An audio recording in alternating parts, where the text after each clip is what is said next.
We are introduced to Noor, a kind-hearted young man with a singular, seemingly useless skill, who embarks on a journey to fulfill his childhood dream of becoming an adventurer.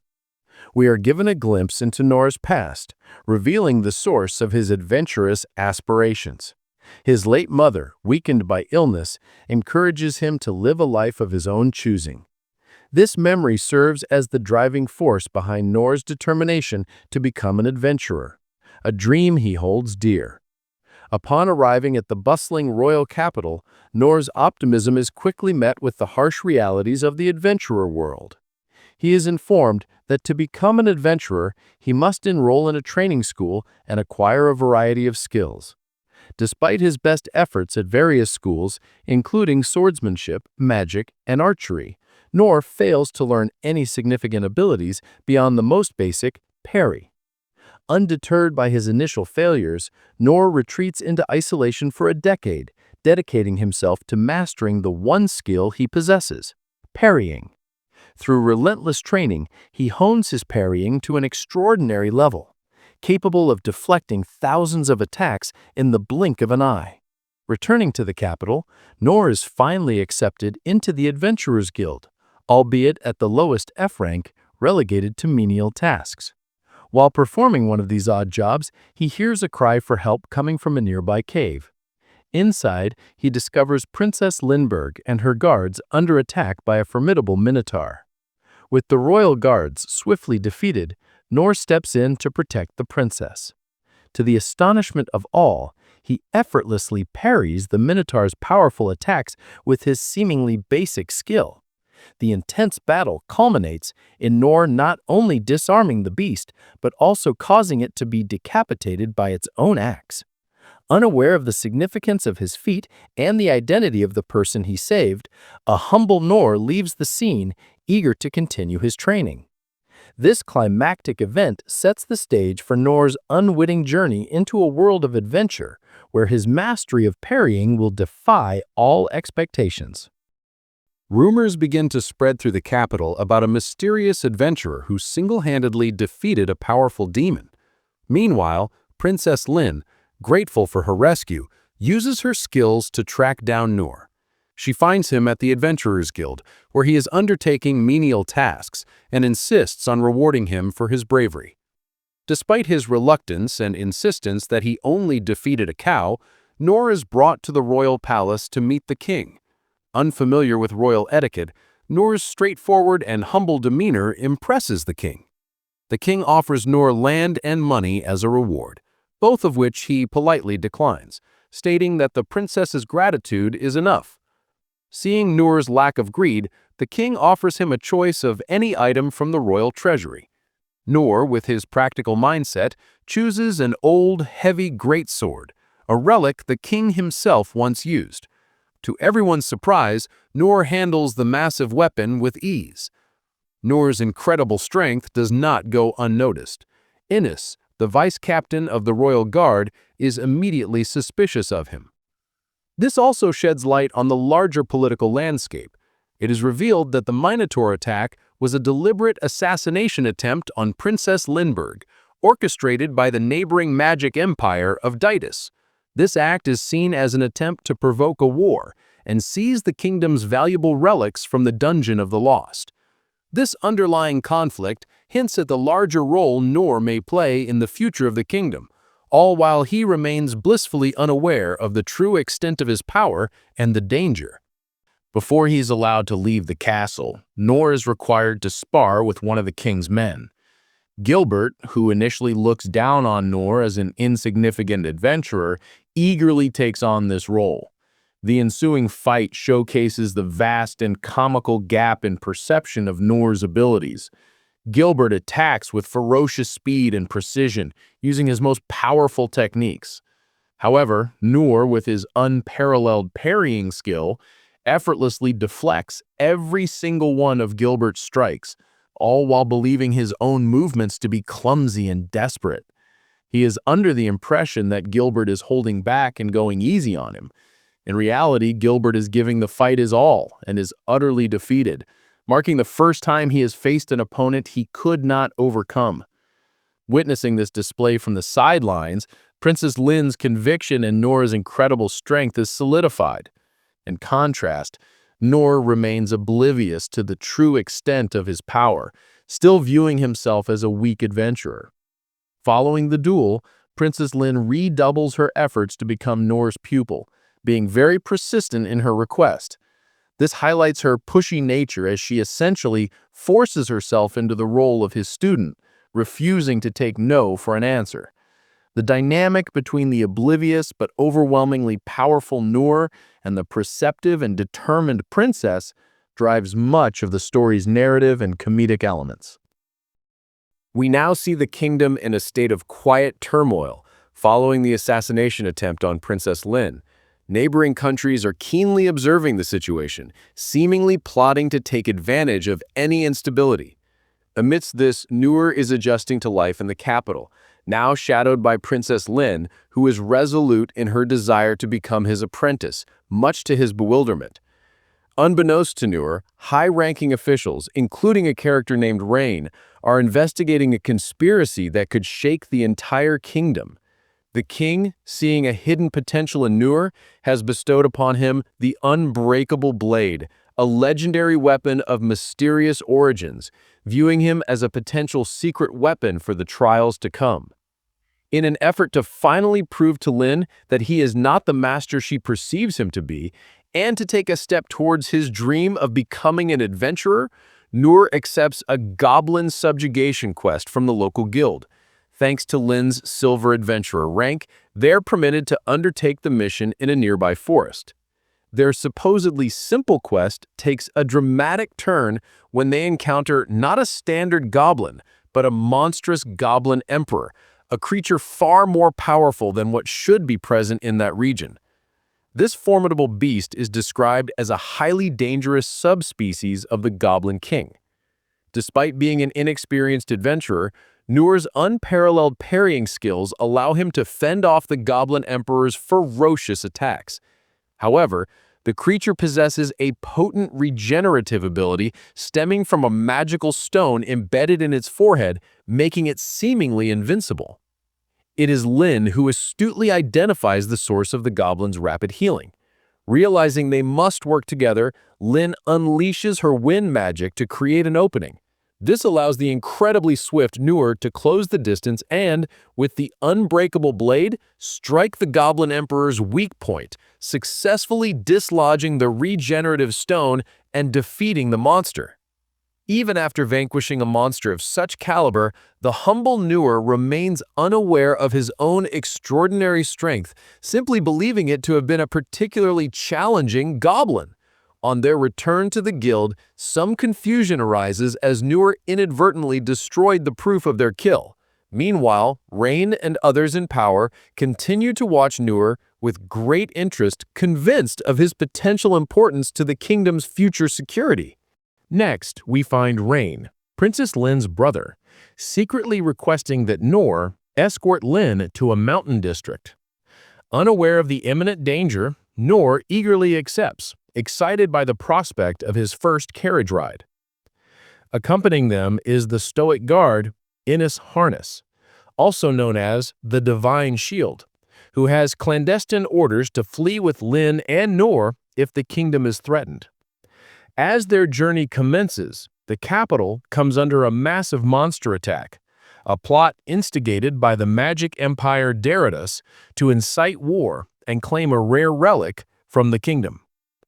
The kingdom's military forces, including the Sovereign Six, are fully engaged in defending the city, highlighting the gravity of the situation from which Lin is being evacuated. En route, the narrative delves into Innis's past. She reveals to Noor that she grew up in an orphanage and possesses a unique, God-given skill that can inadvertently harm others, forcing her into isolation. She was eventually taken in and trained by Dundarg, one of the kingdom's top tankers. Innis also harbors a sense of jealousy towards Noor, as her respected foster father often spoke highly of him. The trip takes a perilous turn when Noor spots a Black Death dragon, which he mistakes for an oversized frog. about to devour a child in a wheat field. Without hesitation, Noor rushes to the child's aid. Princess Lin attempts to assist, but Innes restrains her to protect her from the dragon's poisonous attacks. Both Lin and Innes use their abilities to repel the creature's venom while watching in horror as Noor is struck down and poisoned. The focus quickly shifts to Rollo, the young boy who was controlling the giant frog. It's revealed that Rollo is a member of the demon folk, a race ostracized for their ability to control monsters. He has endured a life of slavery and abuse, forced to use his powers for the nefarious purposes of others.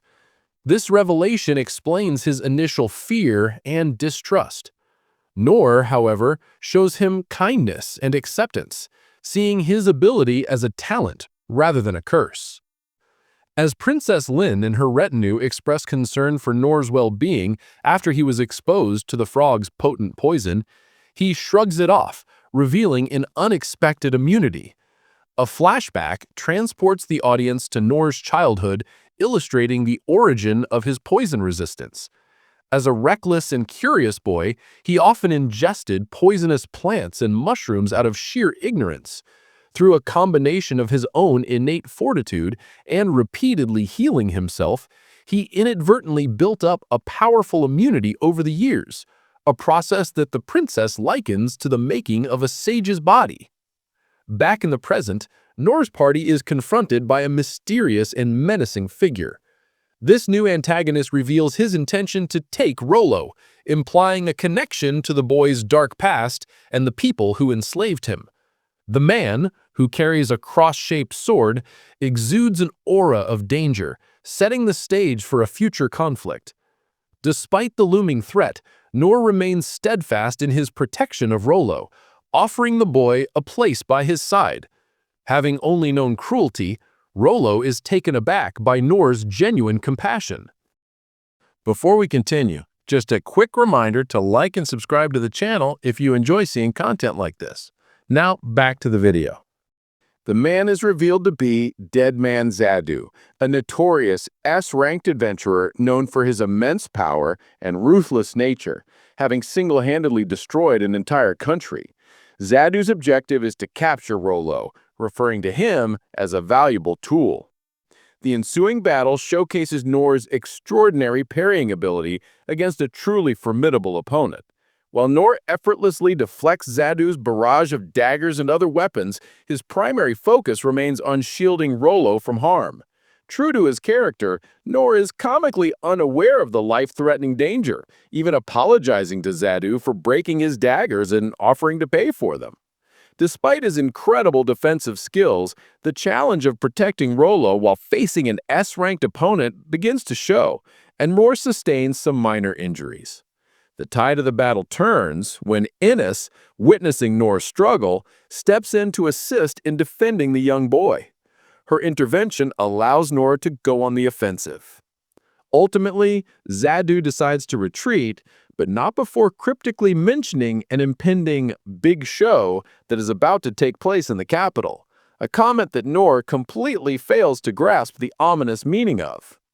The Dragon of Calamity is seen arriving at the royal capital, setting the stage for a major crisis.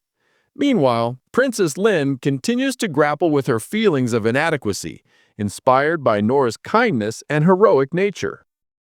The Dragon of Calamity appears over the royal capital, causing widespread panic and destruction with the mere flapping of its wings.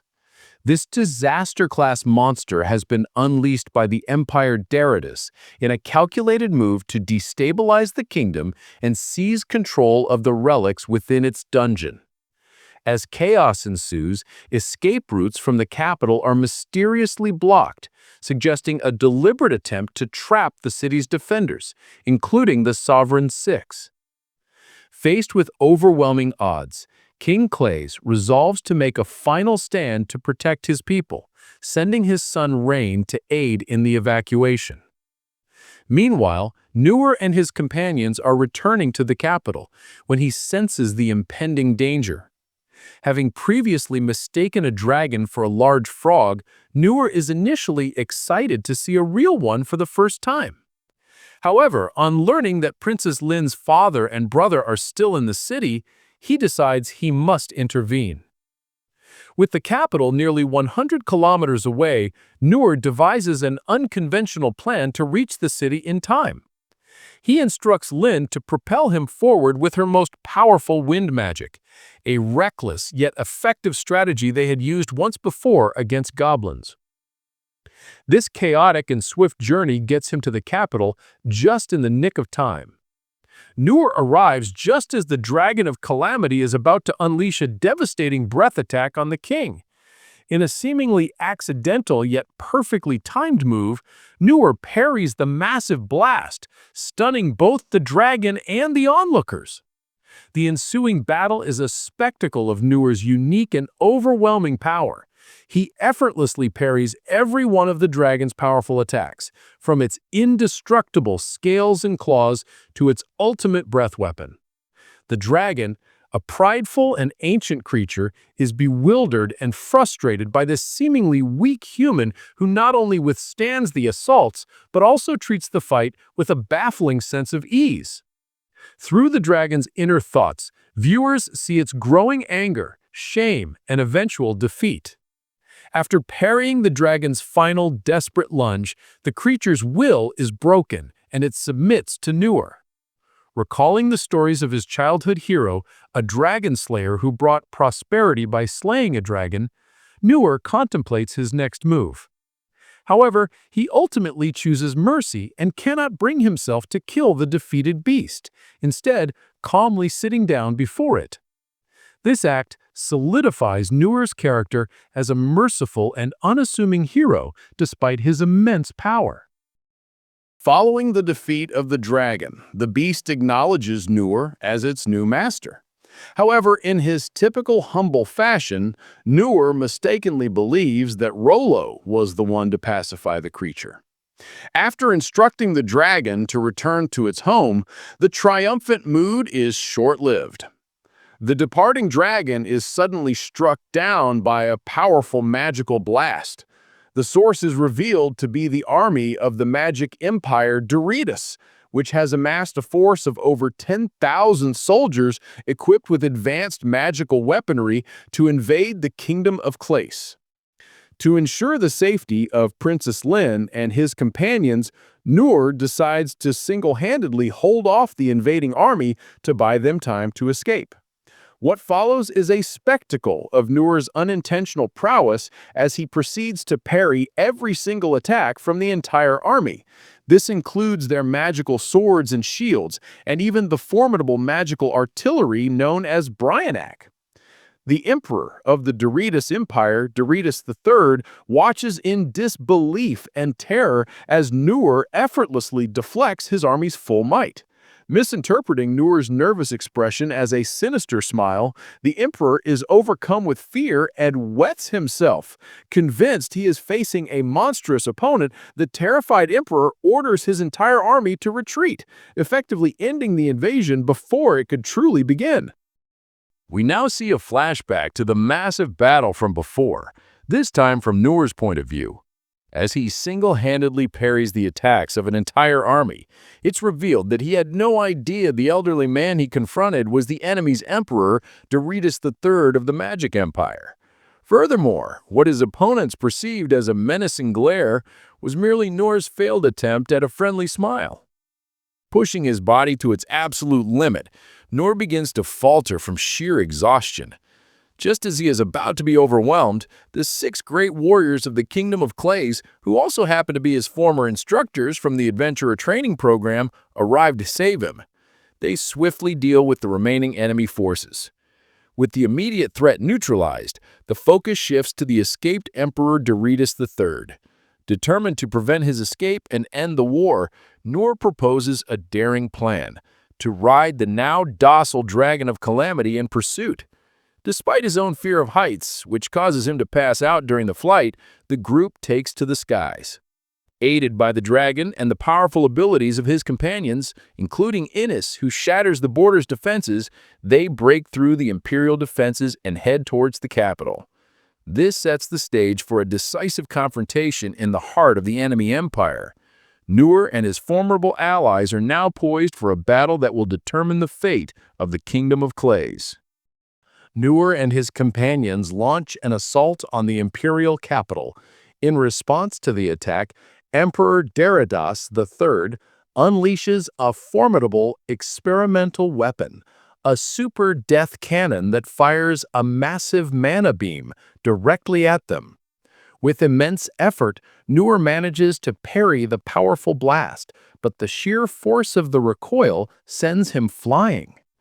Meanwhile, witnessing the overwhelming power of their adversaries and the futility of the conflict, the Emperor's aides and his council decide to betray him to put an end to the war. Noor coincidentally lands in the throne room where the Emperor is facing his own mutinous warriors who intend to kill him. Through a series of misunderstandings, Noor ends up protecting the Emperor from his would-be assassins, believing them to be the aggressors. With the internal conflict in the empire coming to a head and the emperor's power effectively neutralized, the war comes to an abrupt end. Back in his own kingdom, the king wishes to reward Noor for his heroic deeds.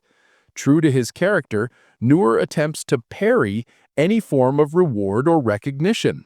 However, when pressed by the king, Noor makes a single request: for the demon boy, Rollo, to be allowed to live peacefully within the kingdom. The king agrees to this, even though it will likely cause friction with the neighboring nation that holds strong anti-demon folk sentiments. Following the conclusion of the battle against the Daridas Empire, we see the Kingdom of Clays in a state of reconstruction. Noor, ever humble and diligent, is seen clearing rubble, a task he undertakes with his usual earnestness. This mundane activity triggers a series of extensive flashbacks to his childhood, revealing his determined but unorthodox journey to become an adventurer. Despite being deemed to lack talent, each of the 6 sovereigns recognizes Noor's extraordinary potential and unparalleled determination. They're so impressed that they collectively agree to train him as a group. However, by the time they reach this decision, the young Noor has already disappeared, having given up on the schools. We then transition back to the present day. Having played the pivotal role in saving the kingdom, Noor receives no grand reward or recognition. He returns to the Adventurers Guild, where the guildmaster, oblivious to his recent heroics, assigns him the menial task of clearing rubble from the city. True to his nature, Noor is perfectly content with this work, happy just to be of service. He remains completely unaware that he was the key figure in stopping a national catastrophe. Meanwhile, the kingdom's leadership begins to look ahead. The king now suspects that the Mithra theocracy may have been the true mastermind behind the invasion by the Daridas Empire, suggesting a new, larger conflict is brewing on the horizon. The story concludes with Noor, full of hope, renewing his dream of one day becoming a true adventurer, completely oblivious to the fact that he is already one of the world's strongest heroes. And that's a wrap on our recap of I Parry Everything. From Noor's seemingly simple yet overpowered parry ability to the hilarious misunderstandings that crown him a legendary figure, this series is a fresh and comedic take on the fantasy adventure genre. We've seen him effortlessly deflect catastrophic attacks, unknowingly charm the most powerful people in the kingdom, and just try to live a normal life despite his unbelievable strength. What was your favorite moment? Was it a ridiculous parry, a classic misunderstanding, or a moment of unexpected badassery from our clueless hero? Let us know down in the comments below. If you enjoyed this video, be sure to hit that like button, subscribe for more anime recaps, and ring that notification bell so you don't miss our next deep dive. Thanks for watching, and remember, sometimes the best offense is a good parry.